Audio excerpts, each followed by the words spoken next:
बुध, चंद्र और केतु कंजक्शन को हम लगातार डिस्कस कर रहे हैं और ये वीडियो में अब आपके प्रथम भाव के लिए विचार करने वाले हैं।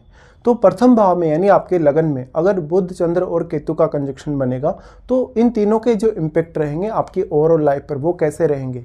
देखिए यहाँ पे सबसे पहले आपको यही देखना होगा कि जो चंद्रमा और बुध हैं वो केतु के कितने ज़्यादा क्लोज हैं।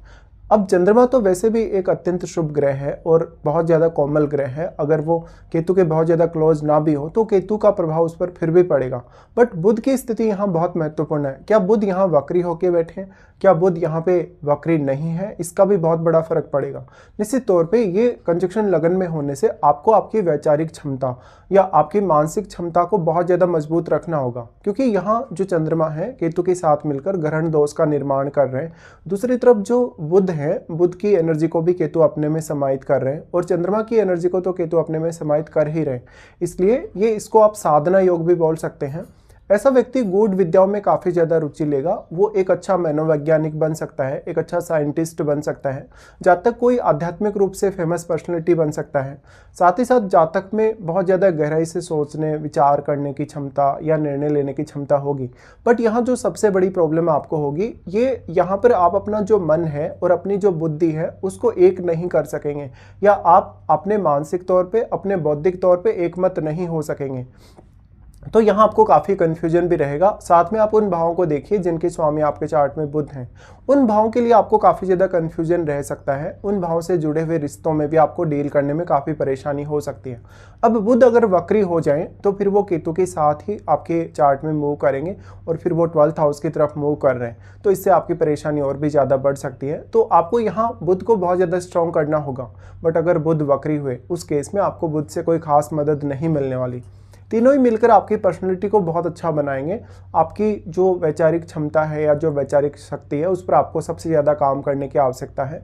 ऐसे में जातक काफ़ी गहराई से सोच तो सकता है, विचार भी कर सकता है, लेकिन जब वो अंतिम निर्णय तक पहुंचता है तब तक उसको काफ़ी ज़्यादा कन्फ्यूजन रहता है। और ऐसा कंजक्शन आप में ओवर थिंकिंग की एबिलिटी डेवलप करेगा।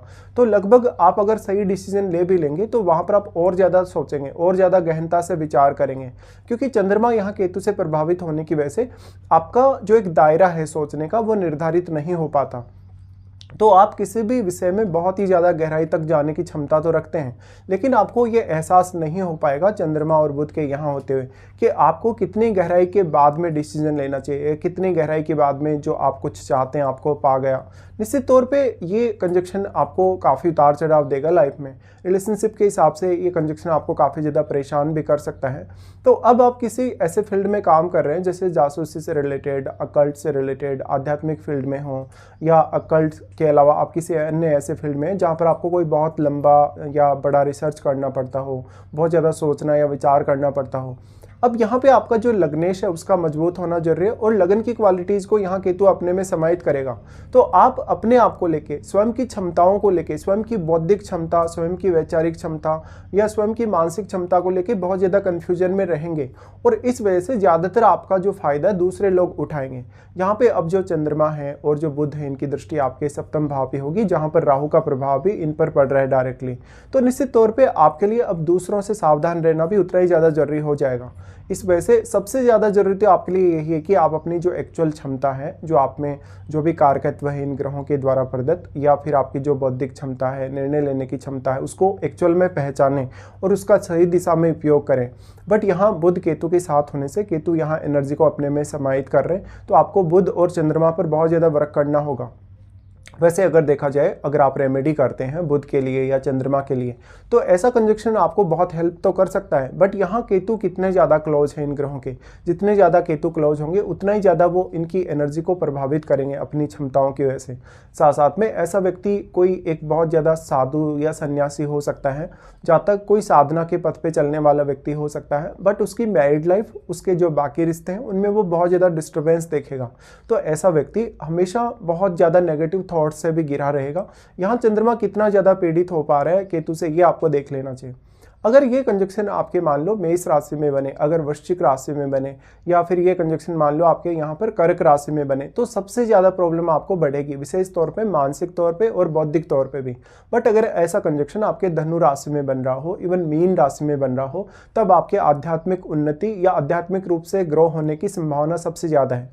अब यहाँ पे मैरिड लाइफ की जब बात आती है या दूसरों के साथ रिलेशनशिप की बात आती है, तो आपके रिलेशनशिप के हिसाब से आप कभी भी लाइफ में उतने ज़्यादा सेटिस्फाई नहीं हो सकते हैं। इसके साथ साथ यहाँ पर जो आपका, क्योंकि जो लग्नेश है उसको देखिएगा, लग्नेश आपका चार्ट में कहाँ प्लेस्ड है, कौन से भाव में प्लेस्ड है, साथ साथ में लग्नेश आपका कितना स्ट्रॉन्ग भी है, और लगन पर अन्य कौन कौन से ग्रह ऐसे हैं जो आपके प्रभाव डाल रहे हैं। या तो फिर राहु के साथ बैठे हुए ग्रह का रोल भी यहाँ बहुत ज़्यादा इंपॉर्टेंट होगा, क्योंकि राहु आपके सप्तम भाव में बैठे हैं, तो राहु स्वयं अपना प्रभाव तो यहाँ डाल ही रहे हैं, बट राहु के साथ बैठा हुआ ग्रह यहाँ काफ़ी मल्टीप्लाई हुआ, तो वो भी अपना काफ़ी स्ट्रॉन्ग प्रभाव यहाँ डाल पाएगा।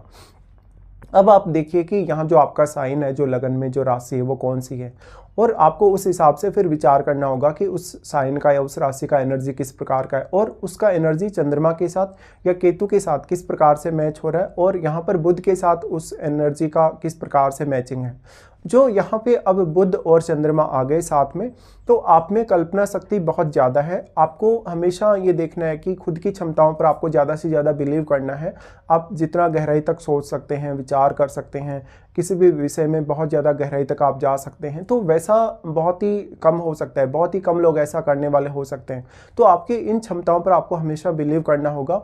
आप किसी भी पर्टिकुलर विषय में एक अच्छा रिसर्चर बन सकते हैं, और आप उस वजह से काफ़ी नेम फेम भी पा सकते हैं। बट जो कुछ भी आपको मिलेगा इस कंजक्शन से, जो कुछ भी आपको हासिल होगा या आपको जीवन में कभी भी जो कुछ भी मिलेगा, आप उसको लेके हमेशा असंतुष्ट रहेंगे, काफ़ी कन्फ्यूजन में रहेंगे, और आप उसको स्थिर नहीं रख सकेंगे अपने जीवन में।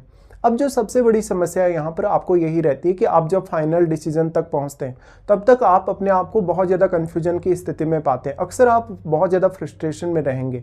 अब यहाँ कोई अन्य ग्रह का अगर प्रभाव है या कोई भी अन्य ग्रह बैठा है, तो उस अन्य ग्रह का भी विचार कर लेना चाहिए। यहाँ पर अगर मंगल जैसा ग्रह बैठेगा, अगर सूर्य जैसा ग्रह बैठेगा, तो आपके लिए प्रॉब्लम और भी ज़्यादा बढ़ सकती है। फिर जो ग्रह यहाँ बैठा है वो आपके चार्ट में कौन कौन से भाव का स्वामी होकर यहाँ आ रहा है, ये आपको देख लेना होगा। तो चंद्रमा यहाँ है। अब चंद्रमा आपकी माता जी को रिप्रेजेंट करते हैं, और बुध भी यहाँ आ गए। निश्चित तौर पे आपको अपनी माता जी के साथ अपने रिलेशनशिप को स्टेबल रखने में काफ़ी प्रॉब्लम हो सकती है। साथ साथ में आपको हालांकि बुध से काफ़ी ज़्यादा क्वालिटीज़ मिलेंगी, चंद्रमा से भी आपको बहुत कुछ मिलेगा, बट वो क्वालिटीज़ को आप कितना हद तक पहचान सकते हो, आप अपनी स्थिति को कैसे एनालाइज कर सकते हो, ये आपको देखना चाहिए। तो यहाँ पर किसी भी विषय पर बहुत जल्दी सोच विचार करने, बहुत जल्दी निर्णय लेने की बजाय थोड़ा सा आप समय ले सकते हैं। बट ये कंजक्शन आपको बहुत ज़्यादा ओवर थिंकिंग डेवलप करेगा। पर अगर ये कंजक्शन आपका मेष राशि में है, वृश्चिक में है, तो निश्चित तौर पे, या कभी कभी अगर लियो साइन में, अगर सिंह राशि में भी बन रहा है, तो बहुत तेजी से निर्णय लेने के लिए भी प्रेरित करेगा। तो आप कंफ्यूजन में आके जो क्वालिटीज आपके पास है, या जो कुछ आपने सोचा है, जो कुछ भी आपने फाइनल डिसीजन लिया, उसके अलावा कुछ और ही डिसीजन लेंगे आप। इस वजह से आपका जो डिसीजन है गलत होगा, इससे आपको नुकसान होगा। नुकसान होने के साथ साथ आप अपने रिश्तों में भी काफ़ी ज़्यादा डिस्टर्बेंस देख पाएंगे।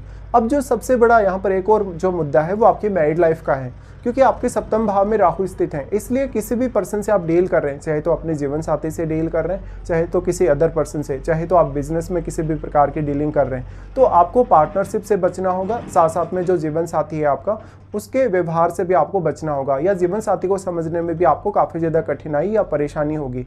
तो सप्तम भाव से रिलेटेड आप कोई भी निर्णय लें, सप्तम भाव से रिलेटेड कोई भी प्रकार का कार्य करें, आपको यहाँ पर काफ़ी ज़्यादा सोच विचार करने की आवश्यकता होगी, बहुत ज़्यादा आपको समय लेने की आवश्यकता होगी।